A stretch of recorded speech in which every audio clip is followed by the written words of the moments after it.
Good evening to all of you. Again, the evening is for achievers, है ना. वहाँ से यहाँ तक का सफ़र इन्होंने कैसे तय किया है, इस दौरान कौन सी परिस्थिति का सामना करना पड़ा, कौन सा पिवटल रोल. तो I think they will discuss their journey, है ना, विथ ऑल ऑफ यू. आपके जो भी आइए आइए श्वेता, चलिए just big clap for them.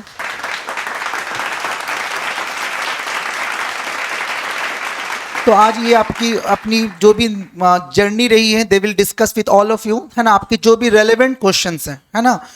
Again I am telling you, I think it is truly not required to ask the question related to interview. Again, I'm repeating the same because now the biggest hurdle, your obstacle, whatever you can say, कि the biggest task for month of February, I think pre. So I think the questions related to pre, related to men's as well, you can ask. But I don't think it will be the correct moment to ask the question related to the interview. Okay, how was your performance in interview and which kind of question were asked to you? I think these are truly not required particular for right now. Okay, so the question related to pre and mains, their dedication, their journey, their time management, their stress management, everything, just ask them. They will definitely answer you one by one. Okay, देखिए मैं तो बार बार अफसर बिटिया की बात बोलता हूँ, बैठी हुई अफसर बिटिया, है ना. तो आप लोग भी फ्यूचर बनने वाले हैं यहाँ और यहाँ, ठीक है. पहले ये अपना परिचय देंगे, बीच बीच में मैं जो भी क्वेश्चंस आपके तरफ से on your behalf I will definitely ask them, क्योंकि मुझे मालूम है more or less आपके questions वही होते हैं. But beyond that, if anybody has any different kind of question, they can ask. Okay? But वो repetitive ना हो.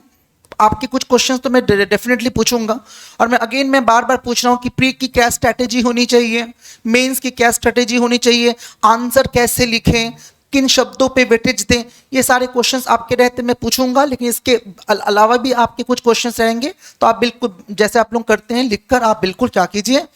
तो ऑलवेज गर्ल्स फर्स्ट होती रहेंगी, तो मैं इनको ही बोलूंगा. पहले श्वेता अपना परिचय देंगी, है ना. चलिए श्वेता बताइए, आप अपनी जर्नी कैसी रही आपकी. मैं तो यहीं बिलासपुर से ही रहने वाली हूँ, तो मेरे लिए तो चीज़ें थोड़ी आसान थी, क्योंकि यहाँ पर सारे कोचिंग क्लासेस और सारी सुविधाएं मेरे को इजीली मिल गई. तो ये तो मेरे लिए प्लस पॉइंट रहा था. और इसके साथ साथ मेरे को ऐसा लगता है कि अगर हमको सफल होना है तो उसके लिए मेहनत और खुद पर विश्वास बहुत ज़रूरी है. मेहनत तो हमको करना ही पड़ेगा, इसका कोई दूसरा विकल्प तो है ही नहीं. लेकिन खुद पर विश्वास बहुत ज़रूरी है, क्योंकि जब हम अपने खुद पर विश्वास करते हैं ना, तो चाहे कितनी भी विपरीत परिस्थिति आए, चाहे हम कितने भी बार फेल हों, चाहे कोई भी उल्टी सीधी बातें हमारे लिए करे, हम लगातार अपने लक्ष्य को पाने के लिए लगे रहते हैं. तो इसलिए खुद पर विश्वास बहुत ज़रूरी है. और जब हम लगातार लगे रहते हैं तो कहीं ना कहीं इसी बीच हमारे में पेशेंस या जो धैर्य जो हम कहते हैं वो खुद से ही डेवलप हो जाता है, हमको पता भी नहीं चलता इस चीज़ का. तो मेरे को ये लगता है कि मेहनत और खुद पर विश्वास बहुत ज़रूरी है सफल होने के लिए. तो खुद पर विश्वास तो ज़रूर करिए, खुद के मेहनत पे विश्वास करिए. और पढ़ाई के लिए तो जो सर बुक्स वगैरह बताते हैं वो तो आप सब लोग जानते ही हैं. इसके साथ साथ आप लोग आपस में एक अच्छा ग्रुप बनाइए. और जो सिलेबस जो इतना लेंदी हमको लगता है मेंस का, तो जब हम आपस में ग्रुप बनाते हैं, ग्रुप डिस्कशन करते हैं, तो थोड़ा हमारे लिए चीज़ें आसान हो जाती है पढ़ने में, चीज़ों को लंबे समय तक याद रखने में. और जब हम अपने फ्रेंड्स के साथ रहते हैं, हमारे दोस्तों के बीच, तो कहीं ना कहीं जो स्ट्रेस, जो तनाव सा होता है, कहीं ना कहीं वो चीज़ें कम हो जाती हैं, क्योंकि हम अपने ही जैसे लोगों के बीच में होते हैं. हम अपनी परेशानी बोल पाते हैं, हमारे दोस्त हमको समझ पाते हैं. तो इसीलिए एक अपना अच्छा ग्रुप बनाइए, आपस में ग्रुप डिस्कशन करिए, एक हेल्दी कंपटीशन रखिए अपने बीच में, पढ़ाई में एक दूसरे की मदद करिए, तभी आप सेलेक्ट हो सकते हैं. और आपकी जर्नी जो कठिनाई भरी या मुश्किल भरी रहती है वो थोड़ा आसान हो जाएंगी, और आप अपना लक्ष्य जो भी आपका ड्रीम पोस्ट है आप वो पा लेंगे. तो मैं तो यही कहती हूँ कि अच्छे से पढ़िए और इस पढ़ाई को एंजॉय करिए, इस जर्नी को एंजॉय करिए.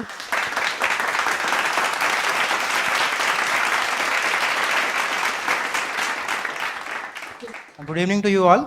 मेरा नाम प्रसून गुप्ता है और मुझे इस वर्ष मेरी 60 रैंक आई थी और मुझे अधीक्षक जिला जेल का पोस्ट मिला है।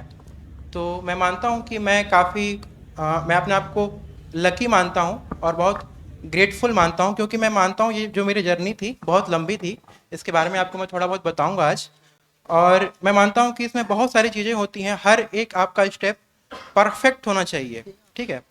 और उसके बाद ना मैं मानता हूँ कहीं से एक एक जो डिवाइन इंटरवेंशन भी ज़रूरी होता है। अगर आप पॉजिटिव हैं, अगर आप ग्रेटफुल हैं चीज़ों को लेकर के, अपने आप जिसको भी मानते हैं भगवान के प्रति, आपके जो गुरुजन हैं सभी का सहयोग होता है, आपके माता पिता का आशीर्वाद, और कहीं ना कहीं आके फिर आपको मिलता है। क्योंकि कंपटीशन इतना टफ है ना कि मानता हूँ कि टॉप 100 में सभी लोग बराबर हैं।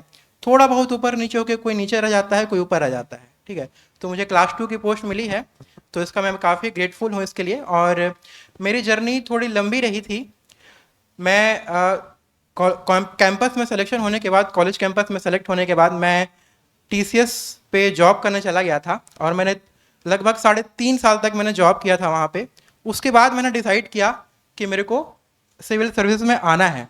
तो सबसे पहली बात तो जो मुझे 22-23 साल के स्टूडेंट्स मिलते हैं, जैसे मेरा चैनल वगैरह भी है, तो वहाँ पे भी लोग पूछते हैं कि सर मैं बहुत लेट तो नहीं हो गया हूँ।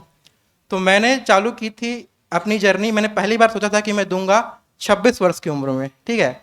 27 साल में मैंने पहला अटेम्प्ट दिया था, ठीक है। तो आप लोग, ऐसा कुछ होता नहीं है कि लेट और अर्ली वाली कोई बात नहीं है। फिर उसके बाद जो मेरा सफ़र रहा था काफ़ी संघर्षपूर्ण था। शुरू में तो कुछ समझ आता नहीं था कि क्या करना है, कैसे करना है। आप लोग के पास इतने अच्छे सर हैं, मेंटर्स हैं, गाइड हैं, ठीक है, और वो लोग आपको जो बताते हैं उनको आपको फॉलो करना है। और एक direction is very very important. शुरू में जब मेरी जर्नी थी तो थोड़ा समय मेरे को लंबा लगा, क्योंकि मेरा डायरेक्शन थोड़ा सा सही नहीं था। और बीच में कोरोना भी आ गया था, मेरे को कोरोना हो गया था, फिर से पूरा ट्रैक खत्म हो गया। मेरे साथ प्रॉब्लम ये हुई थी कि जब मैं जॉब में चला गया था तो पढ़ाई से जो होता है ना, पढ़ने वाला जो मूड था वो ख़त्म हो गया था। फिर से वापस से मैं उसको लाया, फिर करते करते धीरे धीरे फिर से कुछ फाइनेंशियल प्रॉब्लम्स आई, एज बहुत ज़्यादा था। फिर से मैंने जॉब दोबारा ज्वाइन किया, बायजूस में मैं पढ़ाने लग गया। तो फिर उसके बाद फिर धीरे धीरे करते करते, बट कहीं ना कहीं मेरे में अंदर था वो एक सेटिस्फेक्शन नहीं मिलता था कि मैं जो सोच के मैं बहुत अच्छी जॉब छोड़ा था। जब मैं अपनी जॉब छोड़ा था उस समय मेरा करियर एकदम पीक पे था। मेरे को यूएस की अपॉर्चुनिटी थी कि आपका वीज़ा क्लियर हो जाएगा और आपको टेक्सास भेजेंगे करके, ठीक है। बट मैं छोड़ के मैं सिविल सर्विस के लिए गया था। तो मैं आप लोग को यही बोलूँगा कि अगर आप कुछ सेक्रीफाइस कर रहे हो, अगर आप यहाँ बिलासपुर में आए हो, कुछ सोच के आए हो, ठीक है, आप अपने घर वालों का, घर का कंफर्ट छोड़े हो, शादियों में नहीं जा रहे हो, ठीक है, आपके घर में बहुत सारी चीज़ें हो रही हैं, तो उसको आप छोड़ के आए हो ना, तो आप उसको सोचो कि उसको आप वर्थ इट करो। यहाँ पे आपको टाइम पास नहीं करना है, आप एकदम सही डायरेक्शन में चलते चले जाना है। कभी भी सोचना कि हम क्या क्या छोड़ रहे हैं, उसके लिए हमको क्या क्या करना है यहाँ पे। और देखो कंपटीशन कितना टफ है, आप देख लो, ठीक है। यहीं पे भी आप सिर घुमा के देखोगे तो कंपटीशन कितना टफ है। थोड़ा सा भी अगर आप इधर उधर हुए तो आप रह जाओगे। और दूसरी बात है कि अगर आपका इस चीज़ को मान के चलना कि आपको सफ़र लंबा हो सकता है, इसके लिए हमेशा तैयार रहना। तो हमेशा अपना जो अप्रोच है उसको पॉजिटिव, प्रोग्रेसिव रखना और ऑप्टिमिस्टिक रहना। क्योंकि ऑप्टिमिस्टिक अगर आप थोड़ा सा भी हटे ना, ये चीज़ मैंने सर से सीखा था, चतुर्वेदी सर से, सौरभ सर से। मैं यहाँ पे इंटरव्यू गाइडेंस के लिए आया था, तो उन्होंने ये बताया था। मैं 21 में भी इंटरव्यू दिया था, बट वहाँ पे मैं उस टाइम पे थोड़े से के लिए रह गया था। तो उस टाइम में सर ने बहुत अच्छी बात कही थी कि आपको पॉजिटिव रहना है, ऑप्टिमिस्टिक रहना है और प्रोग्रेसिव रहना। ये 3 चीज़ें जो आपको अधिकारी बनने के लिए जो चाहिए, अधिकारी बनने के लिए जो चाहिए, 3 बहुत फंडामेंटल चीज़ें हैं, ठीक है। तो इसको ध्यान रखिएगा और अपना एक सकारात्मकता बनाए रखिए। आपके सर्कल, आपके आसपास जो लोग हैं उनको आप बहुत सोच समझ कर चयन करिए। लोग सोचते हैं कि हम आसपास ऐसे फालतू लोगों से दोस्ती करेंगे लेकिन हम अपना पढ़ के निकाल लेंगे, ऐसा कुछ नहीं होता है, ठीक है। वो कहावत एक है कि हाँ, चंदन में सांप लोटे रहता है लेकिन चंदन की चमक नहीं जाती है, लेकिन आप चंदन नहीं हो, ठीक है। ऐसा बोलते हैं कि आप जिन 5 व्यक्तियों के साथ सबसे ज़्यादा समय व्यतीत कर रहे हैं तो उन 5 व्यक्तियों के आप एवरेज हैं, ठीक है। उन्हीं 5 व्यक्तियों के गुणों को आप दिखा लो तो आपका में दिख जाएगा। आप इसको कैलकुलेट करके देखिएगा आज। तो अपना फ्रेंड सर्कल बहुत सोच समझ कर चूज़ करिए, ठीक है, पढ़ाई करिए। और इसके अलावा मैं आपको बोलूँगा कि कभी भी अपना कंसिस्टेंसी ब्रेक मत करिएगा, चाहे कुछ भी हो जाए। जैसे फॉर एग्जांपल के लिए बताऊं तो अभी मूवी वगैरह आई है, तो अगर आपको देखना है मूवी, आपका प्लान बन रहा है वीकेंड में, देखिए, कोई दिक्कत नहीं है। लेकिन उस दिन आप सुबह से लेके शाम तक 6 घंटा पढ़िए, उसके बाद जाइए मूवी देखने के लिए, तो आपको मूवी देखने में और मज़ा भी आएगा, ठीक है। देखिए लगभग सॉरी फॉर द इंटरप्शन, लगभग ये बातें हम लोग आप लोग को हर दिन बोला करते हैं। अब आप शायद इस बातों से इत्तेफाक लग रहे हैं कि ये दिन जब से मैं क्लास हिस्ट्री चालू हुई है, each and every day I used to say the same thing कि आपको कोई चीज की मनाही नहीं है। There is no any hindrance, there is no any barrier, you can do anything whatever you want, but don't ever forget कि आप यहाँ क्या करने आए हो। जी सर, बिल्कुल, है ना, वो कभी मत भूल। आप दिन भर, मैं आपको क्या बोलता हूँ कि 24 घंटा पढ़ाई के लिए डेडिकेट कीजिए। उस 24 घंटे में से आप मान लीजिए पढ़ाई के समय में से आपको 8 घंटे सोने हैं, 2 घंटे घूमने हैं, क्योंकि हम क्या करते हैं बाकी समय में से पढ़ाई का समय निकालते हैं, वो हमारा रॉन्ग एग्जीक्यूशन है। कितनी अच्छी बात इन्होंने कहा, देखिए अचीवर्स ऐसे ही होते हैं, यूं ही अचीवर नहीं बनते हैं, है ना, ऐसे ही होते हैं अचीवर्स। जी सर, ये सब हमने सर लोगों से ही सीखा है। सर को मैं यूट्यूब पे देखता था, और चतुर्वेदी सर से भी मेरी मुलाकात हुई थी इंटरव्यू के दौरान, गाइडेंस के दौरान। तो वही सब चीज़ें हैं, सब आपको जो सर बता रहे हैं वही सबको फॉलो करना है। बट हाँ, बस यही चीज़ है कि आप भूलिए मत, लोग भूल जाते हैं। अभी मैं समझ पा रहा हूँ, अगर आप लोग नए लोग हैं तो नए लोग को लगता है कि हमारा अभी बहुत दूर है, कुछ लोग कॉलेज से 27-28 में देंगे, 2025-26 में देंगे, तो बहुत समय है। अभी लगेगा कि बहुत समय है, फिर एक टाइम लगेगा कि समय ही नहीं है, ठीक है। तो वो बीच का फेज है ना, वो कब बीतेगा पता नहीं चलेगा। तो अभी से समय का इस्तेमाल करना है। अगर आप समय का रिस्पेक्ट करेंगे तो आपका पूरी दुनिया रिस्पेक्ट करेगी।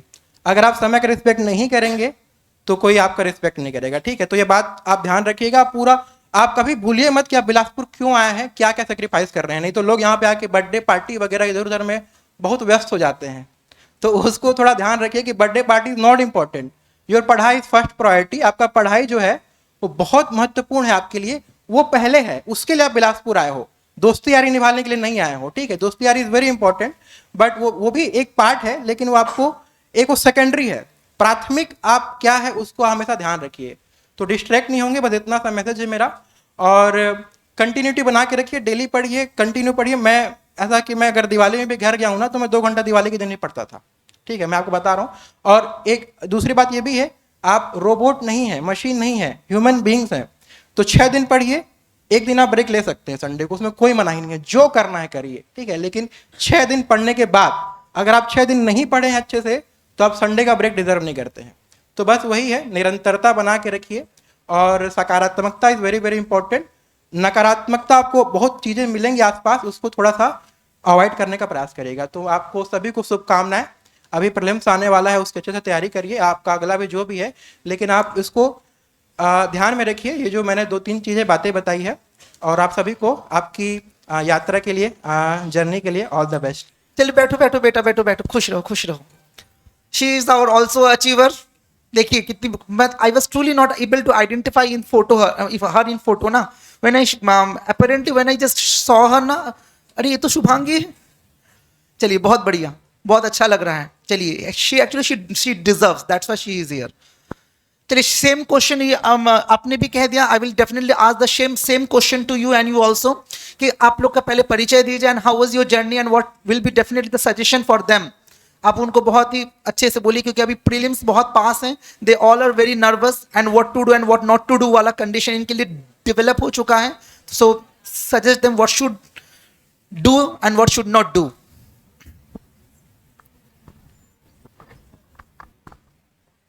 सबसे पहले तो सबको good evening and thank you DIA team, Saurabh sir and Deep sir and जितने भी टीचर्स मुझे जो ने पढ़ाया है यहाँ पे। मैंने जो DIA कोचिंग है वो मेंस के लिए जनवरी 2022 में ज्वाइन की। मैं यहाँ यहीं पे फर्स्ट या सेकंड रो पे बैठती थी Exactly याद है। और आज ज़्यादा दिन तो मुझे 2 वर्ष ही हुए हैं लगभग, और दिसंबर 2024 वहाँ से यहाँ। बस इसके बीच में जो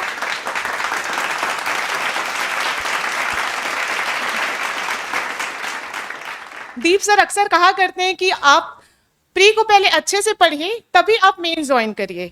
जब तक आपका अगर बहुत लोग यहाँ मैं सुनी हूँ कि डायरेक्ट मेंस कोचिंग करते हैं और साथ ही साथ ये बोलते हैं कि प्री भी हो जाएगा, लेकिन पहले आप खुद को समझिए। अगर आपने प्री के सभी सब्जेक्ट को पहले टच कर लिया है, पढ़ लिया है, उसके बाद ही मेंस ज्वाइन करिए। तो सबसे पहला क्वेश्चन यही रहता है।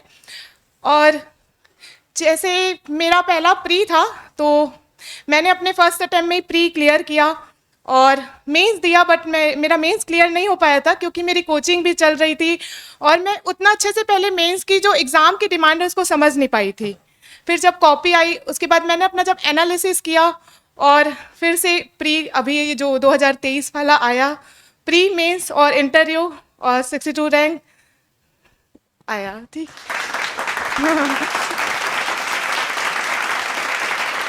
इस बीच में जो पीएससी, पी से पेशेंस, एस से सेक्रीफाई और सी से कंसिस्टेंसी, ये तीन जिन्होंने अच्छे से जिन्होंने फॉलो कर लिया वो डेफिनेटली इस एग्ज़ाम के लिए इस एग्ज़ाम को क्लियर कर लेगा। और इस दौरान में क्या करना चाहिए और क्या नहीं करना चाहिए, तो क्या करना चाहिए, सबसे पहले अपने ऊपर विश्वास। आप अपने ऊपर विश्वास कीजिए। आप पहले एग्ज़ाम को समझिए कि वो आपसे क्या चाह रहा है। आप पढ़ना तो बाद में, पहले आप खुद को समझिए और एग्ज़ाम की डिमांड को समझिए कि प्री में वो आपसे क्या चाह रहा है, मेंस में आपसे क्या चाह रहा है, इंटरव्यू में आपसे क्या चाह रहा है। उसके बाद आप तैयारी स्टार्ट कीजिए।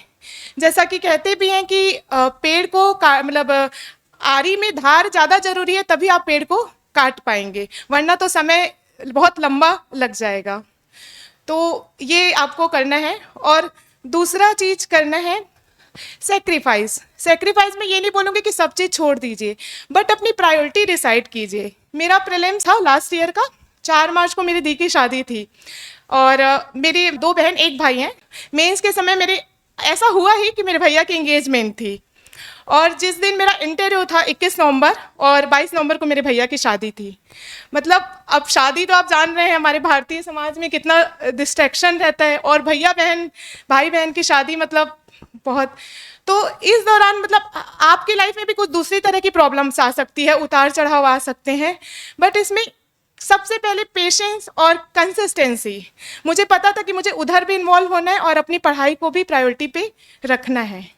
और इस बीच घबराना नहीं है। जितना आप रिलैक्स रहेंगे उतना ही आप अच्छा परफॉर्म करेंगे।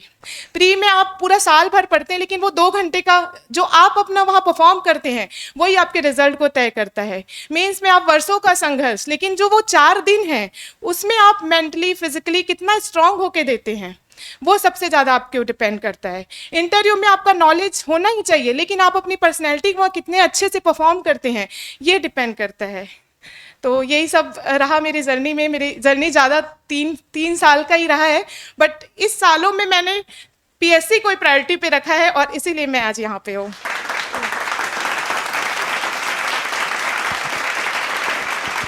तो आप लोग भी वही P for patience and persistency है ना, वो जिसको इन्होंने कंसिस्टेंसी कहा वो एक ही मतलब होता है दोनों का। एस फॉर, जो मैं आपको हर दिन बोलता हूं कि until unless you will be not in mood to sacrifice something in your life, very impossible to achieve something in your life। तो सैक्रिफाइस किन चीजों को करना है, ऐसा नहीं कि सब कुछ का, है ना, उन चीजों को जो आपको डिस्ट्रैक्ट करता हो। घूमना सबको पसंद है, घूमने को डिस्ट्रैक्ट क्या करना, डिडक्ट करना for few months, not for round the year. Exam आपका अगर फेब को है, आप अक्टूबर से अलर्ट हो जाइए। मतलब नोबडी विल आस्क यू कि आप साल भर आप सैक्रिफाइसिंग मोड में रहो, nobody will ask you to do it. लेकिन जब आपको मालूम है इतना गहरा, आपका इतना गंभीर एग्जाम है, इसको हल्के तरीके से कभी क्लियर नहीं किया जा सकता। आप जब तक सामने वाली चीज को वैल्यू नहीं दोगे, वो सामने वाली चीज आपको वैल्यू कैसे दे सकती है? ये तो प्रैक्टिकल बात है।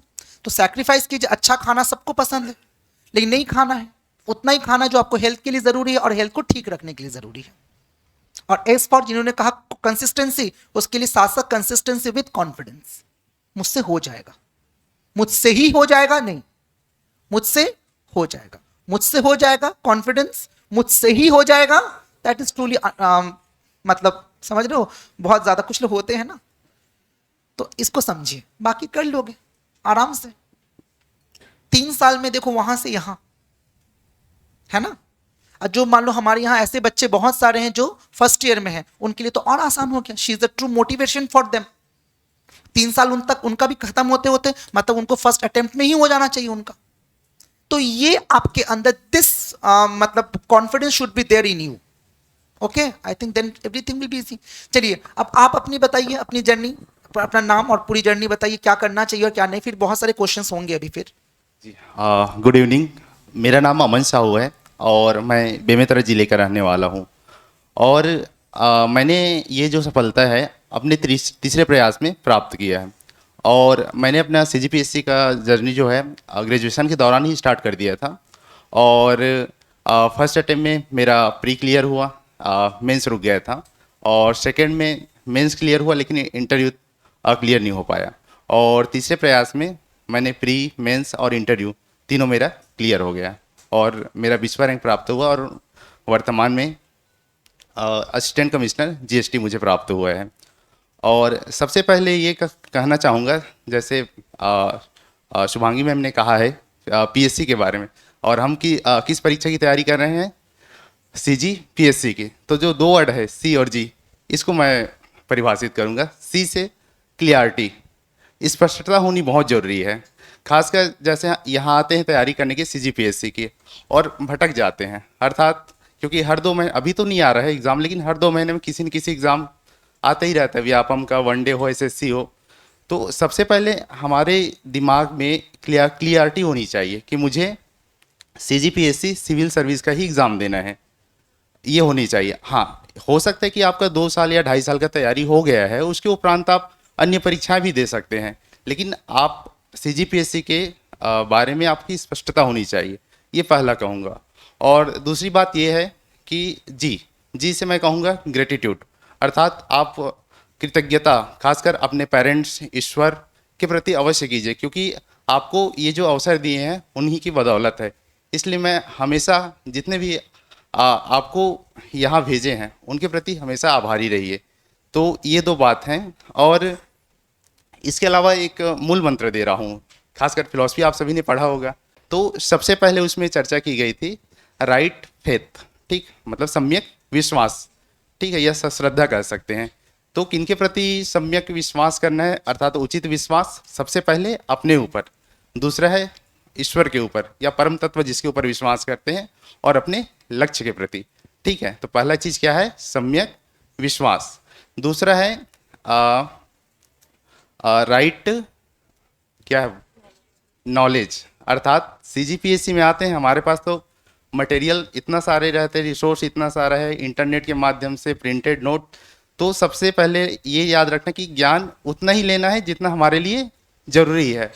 अनर्गल अप्रासंगिक चीज़ों को पढ़ना नहीं है, खासकर एग्ज़ाम की डिमांड को समझना है, और एग्ज़ाम की डिमांड को समझते हुए हमको अध्ययन करना है. तो ठीक है, सेकेंड बात हुआ राइट नॉलेज. और तीसरी बात क्या है, राइट कंडक्ट या राइट एक्शन बोल सकते हैं. तो ये हमारा तीसरा रहेगा. अगर हमें अपने ऊपर विश्वास है, ईश्वर के ऊपर विश्वास है, और अपने लक्ष्य के ऊपर विश्वास है कि मैं इसे प्राप्त करूंगा ही, और नॉलेज भी कैसा मिल रहा है, उचित नॉलेज, अर्थात जिससे हमारा परीक्षा क्लियर हो जाए. और तीसरा, अब सभी चीज़ हमारे पास है तो उसको क्या करना है, अपने आचरण में लाना है, उसको लागू करना है. फिर देखिए आप PSC का जो चक्र है ना, ठीक है, उससे आप मुक्त हो जाएंगे और निर्वाण को प्राप्त करेंगे. ठीक है. जी सर. देखिए एक चीज आप आज जितने भी अचीवर्स बैठे हैं, आप सबसे कुछ ना कुछ आप बिल्कुल सीख सकते हैं. जैसे प्रसून ने कहा कि अगर देर से भी शुरू कर रहे हैं तो इसमें कोई बुराई नहीं है, लेकिन आपको आपका गोल के प्रति जो लक्ष्य होना चाहिए, मतलब जो गोल के प्रति जो डेडिकेशन होना चाहिए, दैट शुड बी क्लियर, जो उन्होंने किया. शुभांगी से आप क्या सीख सकते हैं कि कम समय में भी किया जा सकता है, कम समय में भी किया जा सकता है. ठीक है, इन्होंने तो आपको निर्वाण तक भेज दिए. ठीक है, जैसे भी मतलब हर व्यक्ति से आप देखिए ये यही होता है अचीवमेंट. अगर जैसे हमारे यहाँ बहुत सारे स्टूडेंट आते, सर मैं तो देर से चालू किया, तो देर से चालू किया तो आप और ज्यादा मेहनत कीजिए, क्योंकि आपको अगर किसी की इक्विवेलेंट आना है, ठीक है, जो टॉपर्स की इक्विवेलेंट आना है, तो definitely you have to do the separate study, separate hard work, until it is very impossible to attain the goal, attain the nirvana. आपके लिए यहाँ निर्वाणा क्या है, यहाँ निर्वाणा है आपका लक्ष्य. वही आपका लक्ष्य, मतलब पाना, उसको लक्ष्य तक पहुंचना नहीं, लक्ष्य को पा जाना। तो वही कीजिए। फिर बाकी इनके जो क्वेश्चन है आपके relevant, they will definitely answer. और भी कुछ क्वेश्चन है जेन्युइन तो बिल्कुल पूछे। Again I am saying the same thing, stick to pre and mains right now. इसके अलावा ज्यादा से ज्यादा प्री के बारे में बात कीजिए, क्योंकि अभी सामने वही दिख रहा है। इंटरव्यू वगैरह अभी वो करिए और सर आपको करवा देंगे, ठीक है, वो अलग बात है। अभी प्री और मेंस के लिए जितने relevant questions that you really want to ask, just ask them. अभी प्रश्न आप चालू कीजिए। तो ये क्वेश्चन है कि how to stay motivated for this long journey, ठीक है। तो निश्चित तौर पर जो आपका जो सफ़र है वो बहुत लोगों का लंबा ही रहता है। तो इसमें आपको बोलूँगा कि अगर आपको मोटिवेटेड रहना है तो सबसे इम्पॉर्टेंट है आपको नो योर वाई, ठीक है। Why is very very important, WHY, कि आप क्यों, आप अधिकारी क्यों बनना चाहते हैं, ठीक है। अगर वो आपका स्ट्रांग रहेगा ना तो आपको लंबे समय तक वो आपकी सस्टेन कराएगा, ठीक है। जैसे कि आपका जो वाय है वो ज़रूरी नहीं है कि आपको मतलब लोगों से दूसरे से ही आए, वो ऐसा है कि आपके अंदर से आना चाहिए, वो आपका नेचुरल आपके लिए पूरा ऑनेस्ट होना चाहिए। वो कुछ भी हो सकता है, ठीक है। आप कुछ भी सोच सकते हो, जैसे एक बहुत ही कॉमन वाला आता है समाज सेवा वाली बात, ठीक है। तो आप वो भी सोच सकते हो, आप अपने लिए भी सोच सकते हो, अपने परिवार के लिए भी सोच सकते हो। तो मैं अपना एक बताऊं कि आप जैसे कि मेरा जो वाय था, मैं जो सोचता था कि मतलब मेरे घर वालों का, जैसे मेरे पेरेंट्स हैं, उनके फेस में उनको वो क्या फील करेंगे कि जब मैं अचीव हो जाऊंगा तो। और मैंने वो चीज़ देखा भी, अभी मैं 8-10 दिन से देख रहा हूँ, वो काफ़ी खुश हैं, ठीक है। और दूसरी बात, जो समाज में जो प्रतिष्ठा मिलती है वो भी एक बहुत बड़ा रीज़न है। तो मैं आपको 2-3 एग्जाम्पल बता रहा हूँ। तो ये आपका जो वाय है, अगर आप इसको स्ट्रांग रखेंगे, सुबह उठने के बाद 5 मिनट सोचिए उसके बारे में कि आप अगर बन जाएंगे तो आपको क्या क्या आपके बदलाव आने वाला है, अभी आपकी लाइफ कैसी है, बाद में कैसा होने वाला है। तो वो आपको पूरे दिन की एनर्जी देगा। और हर दिन को आप सीज करिए, बोलते हैं, एक बोलता है कार्पे डियम करके, एक बोलते हैं सीज द डे। एक दिन को आप पूरा अच्छे से उसको व्यतीत करिए, पूरा उस दिन को कनकर करिए। तो वही आपको एक एक दिन करके, बूंद बूंद करके, आपको ज़्यादा लंबा नहीं देखना है।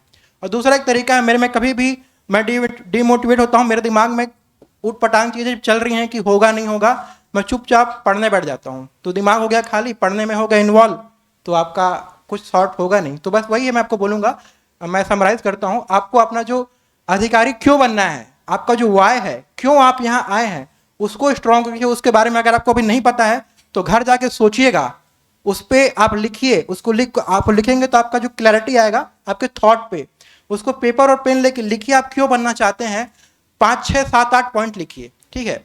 तो उसको देखिए और उसके बारे में सोचिए, और जो आपको सबसे सही लगे उसको आप अपना एक एनर्जी सोर्स के रूप में लेके चलिए और हर सुबह उसके बारे में सोचिएगा, ठीक है। उसको कोई नकारात्मक मत लीजिएगा, जैसे कि कुछ लोग होते हैं कि कोई मूवी वगैरह देख के कि ये इंतकाम वगैरह मत करिएगा, वो सस्टेन नहीं होता है वो, ठीक है। ये ठुकरा के मेरा जो होता है ना ऐसा, वो कभी सस्टेन नहीं करता है। वो किसी नेगेटिव एनर्जी से आप कोई पॉजिटिव चीज नहीं कर सकते, इस बात को ध्यान रखिए। नकारात्मक एनर्जी, सुबह उठ के डेली वही सोच रहे हैं कि हम वो कर रहे हैं, कि बाद में फिर वो खत्म हो गया 4 महीने में, तो आपका खत्म हो जाएगा, ठीक है। कुछ पॉजिटिव एनर्जी लेके चलिएगा। चलिए, थैंक यू।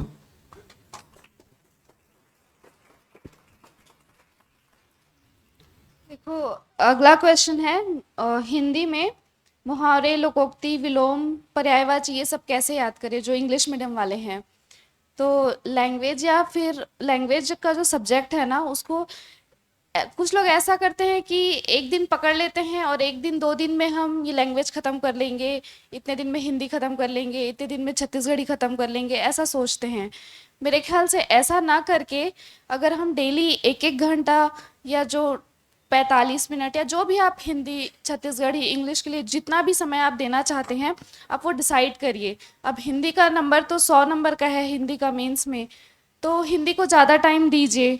और जैसे मैं पढ़ती थी तो मैं 45 मिनट हिंदी को देती थी, और मेरा छत्तीसगढ़ी अच्छा था तो मैं उसको आधे घंटे देती थी, और इंग्लिश भी मैं आधे घंटे देती थी। तो डेली का मेरा रूटीन था कि सुबह उठते ही सबसे पहला सब्जेक्ट मेरा लैंग्वेज का ही होता था। मैं डेली इन चीज़ों को लगातार पढ़ती थी, एकदम याद करने की कोशिश नहीं करती थी, लेकिन चीज़ों को समझने और उसको डेली लाइफ में रूटीन में मतलब रिलेट करके पढ़ने की कोशिश करती थी, ताकि वो चीज़ें मेरे को याद रहें। एकदम रटने की कोशिश नहीं करती थी। तो मेरे ख्याल से लैंग्वेज को हम लोग को डेली के डेली अपना टाइम देकर डेली के डेली उसको पढ़ना चाहिए, तो चीज़ें हमको याद रहेंगी लंबे समय तक। और फिर उसके साथ साथ आप प्रैक्टिस करिए, टेस्ट दीजिए, तो उसमें भी फिर आपकी कितनी तैयारी है उसके बारे में पता चल जाएगा। तो आप उसको डेली के डेली रूटीन में लाइए, ये ना करके कि सुबेरे से लेके दिन भर हिंदी पढ़ रहे हैं, ऐसा चीज़ ना करिए, तो तैयारी होगी अच्छे से। मैं पढ़ देता हूँ। देखिए, इनके लिए आया बहुत बहुत बधाई आपको शुभांगी दी। हमारे सरस्वती स्कूल से आपका सिलेक्ट होने पर मैं बहुत खुश हूँ। धन्यवाद। जो भी है वही, मैं नहीं पहचान पा रही हूँ। अगली बार आप भी अपना नाम यहाँ दर्ज कीजिए, है ना। क्वेश्चन है, what was your daily routine for preparing CGPSC? मैं भाटापारा की हूँ, तो बिलासपुर में आई हूँ, तो डेली वर्क करने के बाद जो भी समय मुझे मिलता था मैं पूरा टाइम पढ़ने में ही देती थी। और सबसे पहले आप उठने के मतलब मेरा जो रूटीन रहता था, तो मेडिटेशन और थोड़ा सा वर्कआउट, क्योंकि दिन भर सिटिंग कर आपको पढ़ना है, तो अपने ऊपर ध्यान दीजिए, क्योंकि मेंस में वो 4 दिन आपको फिजिकली और मेंटली फिट होना बहुत ज़रूरी है। इसकी प्रिपरेशन आपको अभी से ही, ये आप अपने डेली रूटीन में ज़रूर शामिल कर लीजिए। और उसके बाद अपने सब्जेक्ट्स को आप बांट लीजिए। और जैसे अभी प्रीलिम्स पास आ रहा है, तो मुझे कैसे पता चलेगा कि मैं मेरा मतलब बाकी लोगों के मैं कंपटीशन में हूँ या मेरा परफॉर्म क्या है। तो इसके लिए मैं टेस्ट सीरीज ज्वाइन की थी जुलाई से। शुरू में मेरे मार्क्स बहुत कम आते थे, क्योंकि मैं धीरे धीरे पढ़ के अपने ऊपर इम्प्रूवमेंट ला रही थी। और लास्ट में जनवरी में मेरा जो परफॉर्मेंस है वो अच्छा आने लगा।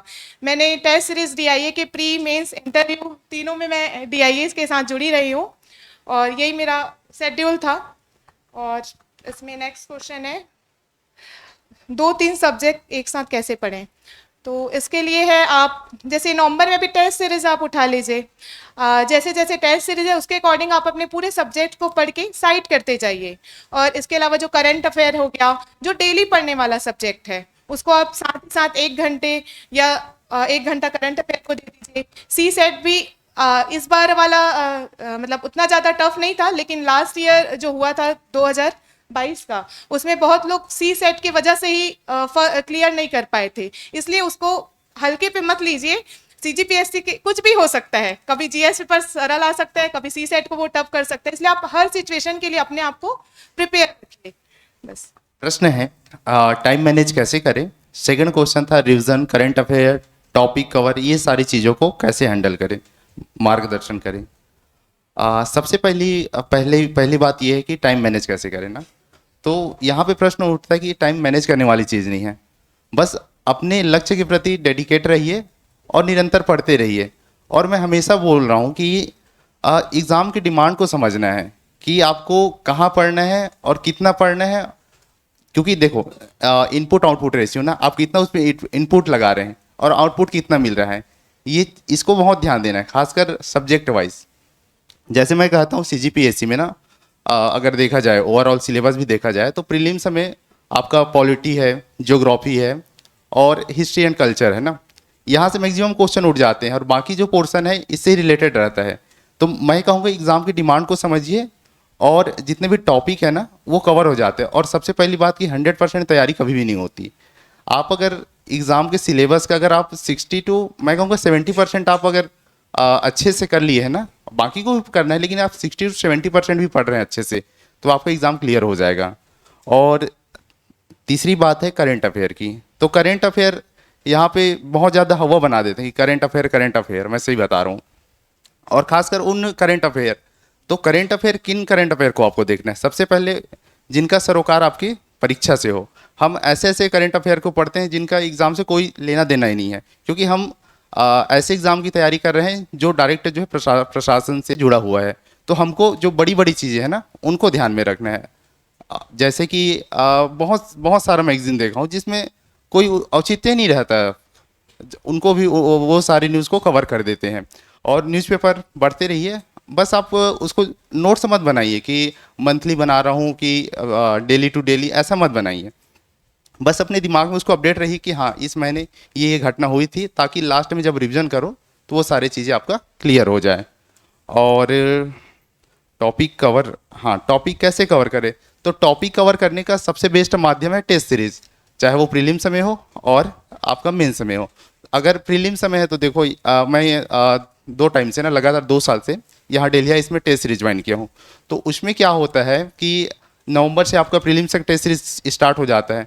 तो उसमें पहले टॉपिक वाइज होता है, जैसे हिस्ट्री का है तो एंशियंट होगा, मिडवल होगा, मॉडर्न होगा। तो ऐसे सिलसिलेवार आपका 2 से 3 बार रिवीजन हो जाता है। तो आप टेस्ट सीरीज को फॉलो कीजिए, आपका जितना भी सिलेबस है वो कंप्लीट हो जाएगा। और सेम टू सेम ऐसी मेंस भी यहीं से मैं लगातार दिया हूँ। 2 बार तो यहीं से मेंस का टेस्ट सीरीज और एक मानसून टेस्ट सीरीज। तो इस तरह से आप लगातार आप पढ़ते रहिए, आपका जितना भी टॉपिक है ना आराम से कवर हो जाता है।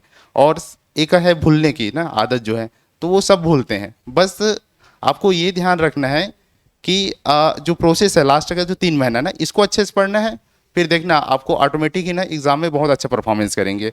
और मेंस के लिए मैं एक बात और आप लोग से शेयर करना चाहूँगा कि देखो मेरे बहुत सारे दोस्त हैं जो पढ़ने में बहुत अच्छा, टेस्ट सीरीज में भी बहुत अच्छा परफॉर्मेंस करते हैं, लेकिन एग्ज़ाम टाइम में अपना जो मानसिक स्थिति है उसको स्थिर नहीं रख पाते और वहाँ जाके गड़बड़ कर बैठते हैं। तो इसी को ध्यान में रखते हुए जो खासकर मेंस में ना जो 4 दिन का मैनेजमेंट है उसको आप पहले से प्लानिंग कर लीजिए। और जैसे 15 से 20 दिन 4 दिन वाला टेस्ट होता है कोई भी कोचिंग में, उसको ज्वाइन कीजिए। और उसमें आपको जो लग रहा है कि हाँ नहीं उस समय भी ये वाली स्थिति आ सकती है, उसको विशेष रूप से ध्यान में रखते हुए आप एक बार प्रैक्टिकल कर लीजिए, ताकि आप सीधा अगर वहाँ प्रयोग कर रहे हैं मेन एग्जाम में तो आपको दिक्कतें आ सकती हैं। तो बस मैं इतना ही कहना चाहूँगा। चलिए, एक देखिए, आप लोगों ने पूछा कि टाइम मैनेजमेंट, टाइम को मत मैनेज कीजिए, अपने आप को मैनेज कर लीजिए, सारी चीज सही हो जाएगी। मतलब why are you always asking for the time management? Why are you not focusing on management yourself? Manage yourself, why? वो नहीं करोगे, टाइम को मैनेज करो, जो कभी हो ही नहीं सकता। How could you even control the time? Time will control you, you can't control the time ना। जेन्युइन बात है। चलिए, आप पूछ लीजिए। क्वेश्चन है कि मैं अपनी पढ़ाई में पूरी मेहनत कर रहा हूं, परंतु टेस्ट में पढ़ाई की अपेक्षाकृत कम नंबर आ रहे हैं, क्या करें मेंस में? तो मेंस के टेस्ट सीरीज के रिगार्डिंग क्वेश्चन है। तो जितना वो मेहनत कर रहे हैं उसके अकॉर्डिंग उनको नंबर नहीं मिल रहा है। तो इसका तो सीधा सीधा रीज़न ये है कि जो डायरेक्शन है मेहनत का वो अलाइंड नहीं है। आपका जो रिक्वायरमेंट है मेंस का वो अलाइंड नहीं है। तो इसका सॉल्यूशन ये है कि देखिए, कोई भी आप टेस्ट सीरीज दे रहे हैं, तो जैसे कि आप दिल्ली हाईस के टेस्ट सीरीज देते हैं, तो यहाँ पे जब आपका रैंक आ रहा है, नंबर नीचे है, तो टॉपर से कॉपी आपको दिखेंगे, ठीक है। तो टॉपर से कॉपी वहाँ पे देखिए आपका क्वेश्चन सेम है, आपने जो लिखा है टॉपर्स ने क्या लिखा है, 2-3 कॉपी देखिए, दोनों मीडियम को देख लीजिए। आप हिंदी हैं तो भी इंग्लिश को देखिए, इंग्लिश वाले भी हिंदी को देखिए। देखिए उसने आप क्या कंटेंट आपने पास किया है और उन्होंने क्या लिखा है, नंबर आपको क्लियर दिख जाएगा, ठीक है, कि आप क्या कमी है वहाँ पे। तो उसको एनालाइज करिए। अब देखिए कि हाँ क्या क्या वहाँ पे आपका कमी रह गया आपका। फिर आप सबका डायग्नोसिस अलग अलग होगा। किसी का नॉलेज है पर लिखने का तरीका अच्छा नहीं है, उनका जो पूरा पैराग्राफ में डाल रहे हैं, जैसे कभी आजकल होता है कि पॉइंट वाली है तो पॉइंट नहीं लिख रहे हैं। तो आपका अगर प्रेजेंटेशन खराब है तो प्रेजेंटेशन पे काम करिए। नॉलेज कम है, अगर आपको चीज़ें याद नहीं आ रही हैं, अगर मान के चलो जाजल देव है उसके 4 पॉइंट याद आ रहे हैं, 8 नंबर का क्वेश्चन है, तो आपको नंबर नहीं मिलेगा, ठीक है। तो आप देखिए कंटेंट कम है तो पढ़ाई करिए। और जैसे ये क्वेश्चन है कि मेहनत कर रहे हैं, तो आपका हो सकता है कि कुछ और चीज़ें हो, प्रेजेंटेशन वगैरह में दिक्कत हो। दूसरी चीज़ एक आप ये कर सकते हैं कि आप प्रीवियस ईयर क्वेश्चन को लिखिए। जैसे 2022 की कॉपीज अवेलेबल हैं टॉपर्स की, तो आप पेपर 3, पेपर 4 या कोई भी पेपर उठाइए, उसको सॉल्व करिए। सॉल्व करने के बाद जो टॉप रैंकर्स हैं उनकी कॉपी आजकल टेलीग्राम पे मिलती है, उससे कंपेयर करिए, आपको आपकी पूरी आंखें खुल जाएंगी, ठीक है, कि हम कहाँ हैं और वो कहाँ हैं। मैं पूरे जो टॉपर्स हैं, जैसे शिक्षा मैम हैं उनकी कॉपी थी, श्रेयांश पटेला सर हैं उनकी कॉपी थी, और उसके बाद 21 की मेरी खुद की कॉपी थी। मेरा भी थोड़ा इंटरव्यू में कम रह गया, तो इसलिए मैं उसको 21 में मेरा को पोस्ट नहीं मिल पाई थी, क्योंकि मेरा थोड़ा रैंक नीचे रह गया था। तो मैं अपनी कॉपी, टॉपर्स की कॉपी, 20 वालों की कॉपी, सिद्धार्थ सर की कॉपी, मैं पूरी कॉपी देख देख के मैं उसी से बहुत अपने आप को एनालाइज किया हूँ। वहाँ से आपको एकदम क्लियर समझ में आ जाएगा कि क्यों आपका नंबर नहीं आ रहा है, क्या दिक्कत है और क्या समस्या है, ठीक है। अब दूसरे क्वेश्चन पर आते हैं। तो इनका बोलना है कि इनका 4-5 अंक से प्रीलिम्स रुक रहा है, ठीक है, हर बार। तो इसमें रीस्टार्ट करने की समस्या आती है, ठीक है। तो देखिए 4-5 अंक से जो रुकता है, तो वो तो देखिए अपने आप में एक थोड़ा सा दुर्भाग्य है, अनफॉर्चुनेट है। मैं भी इस स्थिति में रहा हूँ। मेरा भी कई बार मतलब 2-3 बार नहीं निकला है प्रीलिम्स, 2-4। मैं तो 21 में इंटरव्यू गया था, 22 में मेरा प्रीलिम्स निकला 2 नंबर से, ठीक है। तो उसमें भी आपको आगे चलते रहना है। तो इसके लिए है कि आपको आपका जो वही वाली बात है कि आपको क्यों बनना है वो ध्यान रखिए। और इसका जो सॉल्यूशन है मैं आपको बता रहा हूँ, 4-5 नंबर से रुकने वाला जो सॉल्यूशन है उसका ये है कि आपको कट ऑफ से थोड़ा ऊपर परफॉर्म करना है। जैसे मैं क्या करता हूँ, मेरे को जैसे देखिए अगर क्वेश्चन देख रहे हैं तो आपको क्वेश्चन का टोन समझ में आ जाएगा, इजी है या डिफिकल्ट है, ठीक है। जैसे 21 वाला 5-6 क्वेश्चन पलट के समझ में आ गया था कि बहुत डिफिकल्ट है, ठीक है। इसमें थोड़ा सा गोला थोड़ा कम लगाना है, ठीक है। और 23 में समझ में आ गया था कि इसमें तो भर भर के मारना है, क्योंकि ज़्यादा अटेम्प्ट करना नहीं तो फंस जाएंगे, क्योंकि बहुत ईजी है, व्यापम लेवल का क्वेश्चन आ गया था। तो जैसे ही आपको टोन समझ में आया, आपके दिमाग में एक सेट हो जाएगा कट ऑफ, ठीक है। जैसे इसको देख के मेरे को समझ में आ गया था कि 2019 के लेवल का है, 130 प्लस जाएगा कट ऑफ। तो मैंने क्या किया था, मैंने ना उसका अब 130, अब होता क्या है, गलती क्या होती है कि हम लोग 130 अगर हमारे दिमाग में कट ऑफ बढ़ रहा है तो हम उसी के अराउंड हम खेलते हैं, वहाँ पे गेम खेलते हैं, ठीक है। मैं जाता हूँ थोड़ा ऊपर, ठीक है, 150-160 टारगेट करता हूँ, तो कट पिट के विलोपित होके और आंसर डिलीट होके चेंज होके ना वो मैं कट ऑफ तक पहुँच जाता है। तो ये इसका सॉल्यूशन है। एक और क्वेश्चन ये है कि बुक एक पढ़ रहे हैं तो उसको बुक को बार बार पढ़ने में, किसी पुस्तक को बार बार पढ़ने के बाद ऐसा लगता है कि इसको पढ़ लिया है, तो आपके साथ ऐसा हुआ है, ठीक है। तो ऐसा बार बार पढ़ने के साथ तो लगेगा कि पढ़ लिया है, ठीक है, लेकिन वो उसको रिवाइज करना बहुत जरूरी है, ठीक है। रिवाइज करिए और बुक को बार बार अगर आप पढ़ रहे हैं, लग रहा है पढ़ लिया है, तो नोट्स बना लीजिए, नोट्स को रिवाइज करिए। आपको देखिए revision is very very important, ठीक है। रिवीजन अगर आप नहीं करेंगे तो फंस जाएंगे। और अगर आपको ये लग रहा है कि हाँ आप नॉवेल नहीं पढ़ रहे हैं, कि एक बार पढ़ लिए, मेरे को कहानी पता है तो अब मैं दोबारा नहीं पढ़ूंगा, ठीक है। आपको अगर एक बार पढ़ लिए, जैसे कि लक्ष्मीकांत की जो बुक है, मैं वैसे यूपीएससी की भी तैयारी करता हूँ, तो लक्ष्मीकांत की बुक को कम से कम मैंने 20-25 बार पढ़ा होगा, ठीक है। तो आपको ऐसा नहीं है कि आपको ये एक बार पढ़ लिए तो आपको फिर दोबारा पढ़ने मजा नहीं आ रहा है, तो it is not a good thing. उसको आपको कुछ सुधार करिए, ठीक है। और दूसरा एक इन्हीं का क्वेश्चन है कि मन में बार बार किसी पुस्तक को पढ़ने के बाद यह लगना कि इतना काफ़ी है, ठीक है। तो देखिए एक पुस्तक को पढ़े, बार बार पढ़े, काफ़ी है या नहीं है वो समझ में आएगा आपको क्वेश्चन लगा के, ठीक है। आपने एक टॉपिक पढ़ लिया, मान लीजिए लक्ष्मीकांत का एक टॉपिक पढ़ लिया, आपने क्वेश्चन लगाया, क्वेश्चन नहीं बन रहा है आपका, अभी प्रीवियस ईयर क्वेश्चन लगाइए ना, प्रीवियस ईयर क्वेश्चन लगाइए आप, क्वेश्चन नहीं बन रहा है तो काफ़ी नहीं है, ठीक है। लेकिन मेरा जो एक्सपीरियंस है कि जितना आपका स्टैंडर्ड बुक है, सर लोगों ने जो आपको बताया है स्टडी मटेरियल, ठीक है, उसके अलावा बहुत सारे टॉपर्स की भी अलग अलग होती है, सबका अलग अलग होता है, सब बुक अच्छी है। जैसे कि मैं मेंस के लिए दिल्ली आईएएस की बुक से पढ़ा हूँ, बहुत अच्छी बुक होती है उनकी, ठीक है। जैसे पेपर 4 का है, दर्शन का है, सारा मैं दिल्ली आईएएस की बुक से पढ़ा हूँ, तो बुक सब अच्छी है। और ऐसा नहीं कि आप बुक पे डाउट मत करिए, ठीक है, बुक पे डाउट नहीं करना है। और ये है कि बार बार किसी पुस्तक को पढ़ने के बाद लगता है कि इतना काफ़ी है, अगर उससे कुछ अलग आ रहा है तो अगर आप स्टैंडर्ड बुक पढ़ रहे हैं, मान के चलिए एग्जाम्पल की लक्ष्मीकांत पढ़ रहे हैं पॉलिटी के लिए, उससे कुछ अलग आ रहा है एग्जाम में, तो किसी से नहीं बनेगा, ठीक है। तो उसमें कोई रेस में नहीं है, वो कटअप में शामिल नहीं है। ये कॉन्फिडेंस रखिए कि मैंने पढ़ा है, मेरे से अगर नहीं बन रहा है, ये अगर उस बुक का नहीं है तो ये किसी से नहीं बनेगा। उसको आप कुछ क्वेश्चन होते हैं छोड़ने वाले, ठीक है, तो उसको छोड़ दीजिए। जैसे कि 2021 में आया था एग्रीकल्चर सेंसस आ गया था 2015 का, कि उसमें 2015 में आया था कृषि संगणना, तो लोग अब क्या कर रहे थे 22 में पूरा 25 पेज का उसको पढ़ने बैठ गए थे। वैसा नहीं करना होता है, ठीक है, वो छोड़ने वाला क्वेश्चन है, उसको छोड़िए। तो वही आप जो बुक पढ़ रहे हैं उसको अच्छे से पढ़िए, उस पर भरोसा रखिए, ट्रस्ट रखिए। उससे अगर कुछ बाहर आ रहा है, स्टैंडर्ड बुक है, अगर वो उससे बाहर आ रहा है तो वो कट ऑफ की गणना में शामिल नहीं है। वो कट ऑफ वैसे भी कभी 200 में 200 जाएगा नहीं। 21 में गया था 73 नंबर, 74 नंबर, ठीक है। 22 में गया था 90, इस बार थोड़ा ज़्यादा गया था क्योंकि क्वेश्चन ईजी थे, ठीक है।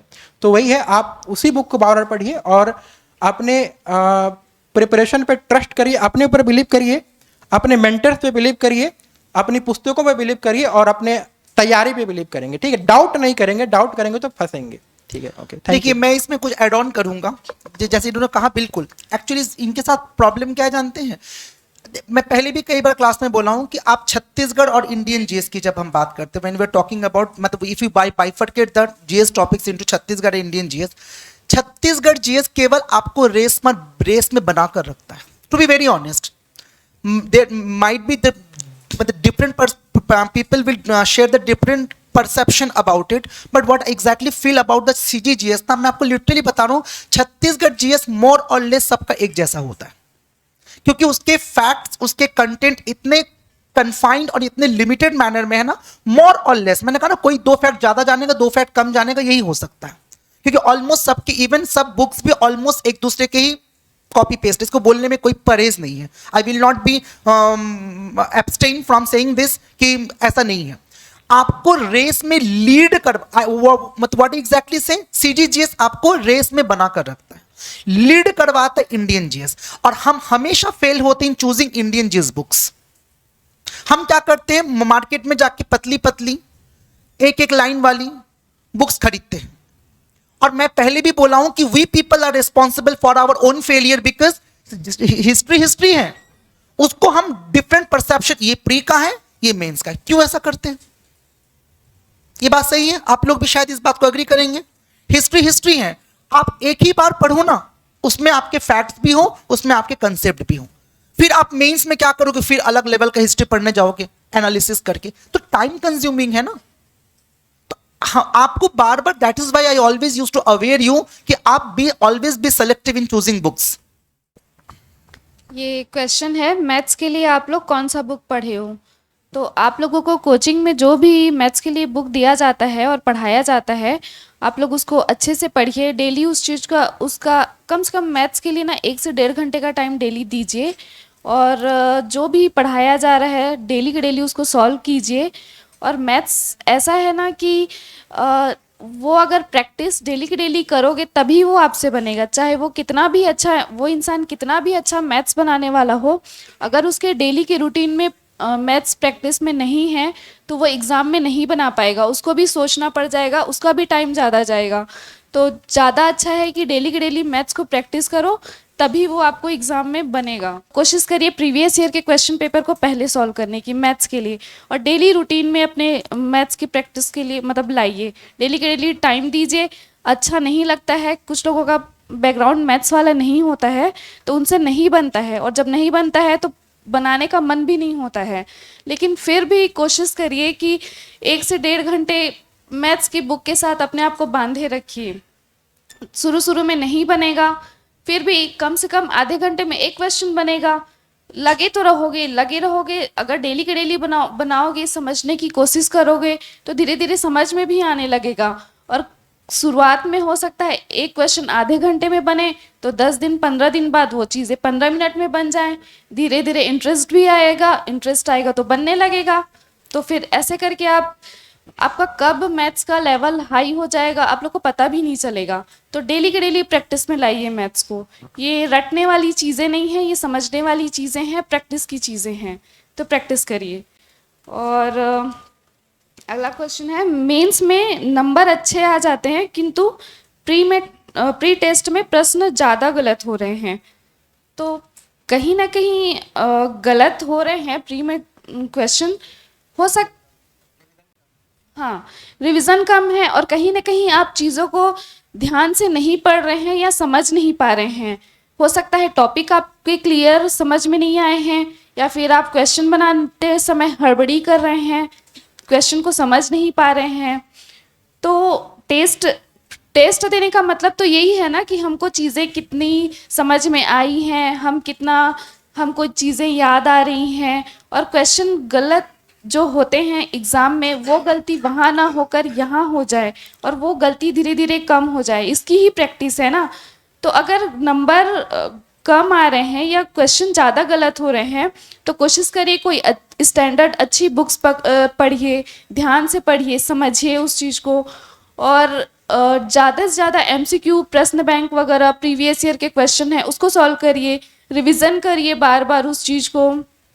तब धीरे धीरे करके, शुरुआत में होता है, सबके साथ होता है, हमारे साथ भी होता था, हम लोग भी गलतियां बहुत करते थे, लेकिन धीरे धीरे करके हमसे भी गलतियां कम होने लग गई. फिर आज हम सेलेक्ट हो गए. तो अब लगातार प्रैक्टिस करिए तब गलतियां कम होंगी. अब ये क्वेश्चन है, इतिहास को पढ़ने का सही तरीका कृपया मार्गदर्शन करें, क्या इसको रटना सही है? अभी क्या चल रहा है आप लोग का सब्जेक्ट? हिस्ट्री चल रहा है। अच्छा, हिस्ट्री चल रहा है। और हिस्ट्री में भी आप अपना, जैसे मेरा था, मैं आधुनिक इतिहास को ज़्यादा प्रायोरिटी में रखती थी, फिर प्राचीन इतिहास, फिर मध्यकालीन इतिहास। और इसमें भी जो मेंस में प्रीवियस ईयर के जो क्वेश्चंस आ रहे हैं वो मोस्टली जो है मेंस में सीजीपीएससी में, तो अगर आप 5 साल के पिछले पेपर एनालिसिस करेंगे तो आपको एक पैटर्न समझ में आ जाएगा कि किस टाइप के क्वेश्चन और कहाँ से क्वेश्चन आ रहे हैं। तो ये रटना नहीं है वाला तो बात ही नहीं उठता, रटना भी है और आपको कॉन्सेप्ट को भी अपने वहाँ पे क्लियर करना है, क्योंकि जब तक आप अपने क्वेश्चन में फैक्चुअल नॉलेज नहीं डालेंगे तब तक वो आपका क्वेश्चन अच्छा दिखेगा ही नहीं और चेकर को पसंद आएगा ही नहीं। तो ये है। और नेक्स्ट क्वेश्चन था, Delhi IAS notes is sufficient और नॉट। जितनी भी दिल्ली आईएएस की जो सीजी की बुक्स है, क्योंकि सीजी में आपको फैक्चुअल, जैसे जो बुक है वो फैक्चुअल नॉलेज मिल जाएगी, लेकिन जो दिल्ली आईएएस की बुक है उसमें स्टेटमेंट बहुत अच्छा दिया हुआ है, जिससे कि आप अपने मेंस के जो आंसर की जो परफॉर्मेंस है उसको आप अच्छे से मतलब प्रेजेंट कर सकते हैं। तो मुझे तो सीजी के लिए तो मैं दिल्ली आईएएस की बुक मुझे बहुत अच्छी लगी थी। और सोशियोलॉजी में दीप सर का नोट्स के अलावा मैंने कुछ नहीं पढ़ा है। और पेपर 7 में सौरभ सर के नोट्स ठीक है। एक काफ़ी इंटरेस्टिंग क्वेश्चन है जो छूट गया था कि how to deal with boredom during studies. तो मेरा क्रॉस क्वेश्चन ये है कि बोर होने का टाइम किसके पास है अभी? किसके पास टाइम है? अगर आपके पास समय है क्या बोर होने का? 60 दिन में एग्ज़ाम है, ठीक है, तो फिर वही है कि बोर होने का समय ही नहीं रहता है। अगर आप बोर हो रहे हैं पढ़ाई करके तो आप गलत जा रहे हैं, ठीक है। मैं तो कभी पढ़ाई करके आज तक बोर नहीं हुआ, जबकि आप बिलीव नहीं करेंगे, मैं जब मूवी देखने जाता था कभी कभी दोस्तों के प्रेशर में, कभी कभी संडे वनडे को चले गए तो कोई फालतू टाइप की मूवी रहती थी तो वहाँ मैं बोर हो जाता था। लेकिन पढ़ाई करते हुए, जैसे मैं कोई भी सब्जेक्ट पढ़ रहा हूँ तो उस टाइम पे मेरे को कभी बोर्डम हुआ नहीं। वो डिपेंड करता है आप कितना इंटरेस्ट दिखा रहे हैं सब्जेक्ट में। अगर आपका इंटरेस्ट है, आप इंटरेस्ट जनरेट करिए, ठीक है, आपकी पर्सनालिटी इस तरह से बनाइए, आप चीज़ों में इंटरेस्ट लीजिए। आप अगर आपको इंटरेस्ट नहीं जनरेट हो रहा है तो ये एक सही साइन नहीं है। अगर आप पढ़ते पढ़ते बोर हो रहे हैं तो आपको इंटरेस्ट आना चाहिए। राज्यसभा, मैं क्या करता था, राज्यसभा के डिस्कशन देखता था, मैं मोदी जी की स्पीच देखता था, वहाँ पे जो डिस्कशन थे तो उसको आप थोड़ा देखेंगे, आप चीज़ें में इन्वॉल्व होंगे, आप लोगों की स्पीच सुनिए, आप जो ऑफिसर्स हैं उनके टेड टॉक्स देखिए, जो जॉश टॉक वगैरह आता है, तो वहाँ पे आपको चीज़ें थोड़ा समझ में आएगा। थोड़ा इन्वॉल्व करेंगे अपने आप को तो बोर नहीं होंगे, ठीक है। और बोर्डम अगर हो रहा है तो फिर ये थोड़ा सा सही नहीं है, ठीक है। यहाँ बोर होने वाली बात से मैं एक और बात बोलना चाहूँगी। मंजिल जो है निश्चित रूप से बहुत सुहावनी है, लेकिन आप सफ़र को पहले एंजॉय करिए, तभी आपको करेक्ट मंजिल का मज़ा आएगा। में आप आनंद खोजिए, आप उसमें बोर होना ही क्यों। आपको जब मंजिल पाना ही है तो उसके सफ़र को एंजॉय करिए। अभी रिजल्ट आने के बाद, हालांकि अभी हमें प्री से फिर से स्टार्ट करना है, बट कहीं ना कहीं हम उस सफ़र में मतलब बहुत अच्छा लगता है कि वो जर्नी क्या थी, सुबह उठो, अपने में मस्त रहो, पढ़ो, रात को सो जाओ। देखिए, एक बात मैं कहूंगा, आप अगर पढ़ाई को काम मानेंगे तब थकेंगे। पढ़ाई को काम मत मानिए, पढ़ाई को दायित्व मान लीजिए। मैं आपको बार बार ये लाइन भी बोला हूं कि पढ़ाई को आप विकल्प मत सोचिए, उसको संकल्प मानिए। आराम से हो जाएगा, क्यों नहीं होगा। आप लोग उसको काम मानते हैं कि मनरेगा थोड़ी ना है कि थकेंगे, बताइए ना। और ट्रस्ट में अगर आप सही तरीके से चीज़ों को करेंगे तो मज़ा आएगा, ठीक है। आप लोगों से बात करिए, आप 4 ऐसे दोस्त को बनाइए जो लोग पढ़ाई को काम नहीं मानते हों, ठीक है। पढ़ाई को मज़े से करिए और पढ़ाई करने बहुत मज़ा आता है। आप इस चीज़ को, अगर आपको बोर्डम लग रहा है ना, तो आप थोड़ा गलत जा रहे हैं। एक और क्वेश्चन है कि how to study art and culture properly. तो आर्ट एंड कल्चर के मैं जैसे जहाँ तक समझता हूँ कि 2 पार्ट है, इंडिया का है और सीजी का है। तो सीजी के लिए जो मेरा अप्रोच था, तो मैं तो जो मैंने प्रीलिम्स के लिए पढ़ा है, ठीक है, वो रहेगा। फिर उसके बाद थोड़ा बहुत ऐड ऑन करना है। तो मैंने दिल्ली आईएएस की बुक ली थी, पेपर 6 पार्ट 3 की, तो वहाँ से मैंने ऐड ऑन करके अपना एक नोट्स बना लिया था। तो वहाँ से मेरा जो प्रीलिम्स का भी था, जो प्रीलिम्स की बुक होती है, और उसके बाद मैं दिल्ली आईएएस का नोट्स था, उससे मैं उसको ऐड ऑन कर लिया था। तो वो मेरा नोट्स बना के रेडी हो गया था। और वही चीज़ आपका प्रीलिम्स में भी काम आएगा। प्रीलिम्स में थोड़ा सा आपको ज़्यादा चीज़ें याद करनी पड़ेंगी। Thank you. I think most of you have got their answer from them, I think, है ना।